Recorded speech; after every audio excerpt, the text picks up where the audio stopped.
কি করবো? আমি এক ট্রাক খাওয়া আনছি, ওটা ওইখানে যাচ্ছি, তার আগে আমি এটা দিয়ে এটা কিসের? বাট এটা আমার মা জমাইতো, মারা গেছে 4 বছর আগে, সে মারা গেছে। আমি জানি না এটার মধ্যে কি আছে, আছে অনেক কিছুই আছে, কি আছে আমি জানি, এটা আমি দিয়ে গেলাম।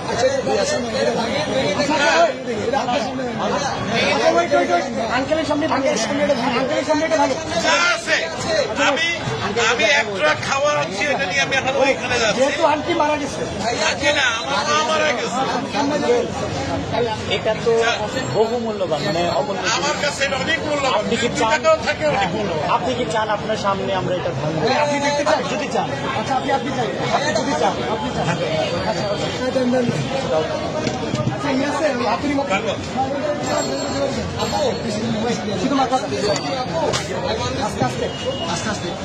বাচ্চারা দেয় সাইকেলের পয়সা, আমার বয়স কিন্তু 65।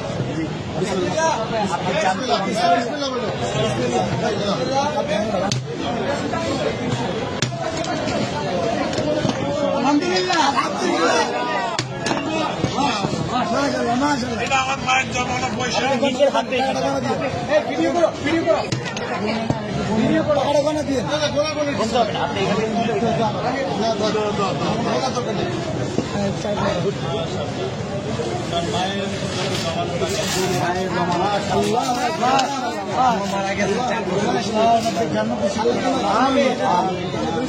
জন্য দোয়া করবেন, এটা আমার বড় ভাই।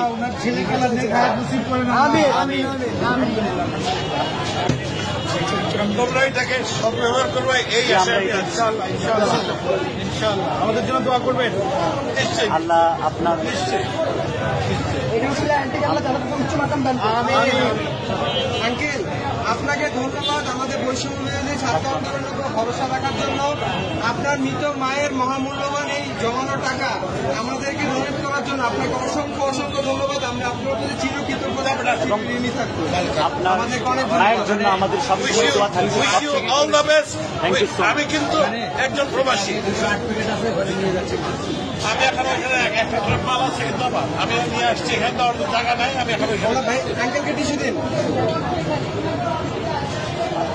পানি আছে, পানি আছে, পানি লাগবে না। পানি আছে, একটা বোতল পানি দাও। আঙ্কেল আঙ্কেল আমাদের থেকে এক বোতল পানি নিয়ে যাও। আমাদের জন্য এক বোতল পানি দাও আঙ্কেল, এটা আমাদের পক্ষ থেকে আপনার জন্য গিফট। Thank you. আসসালামু আলাইকুম। আচ্ছা ভাই।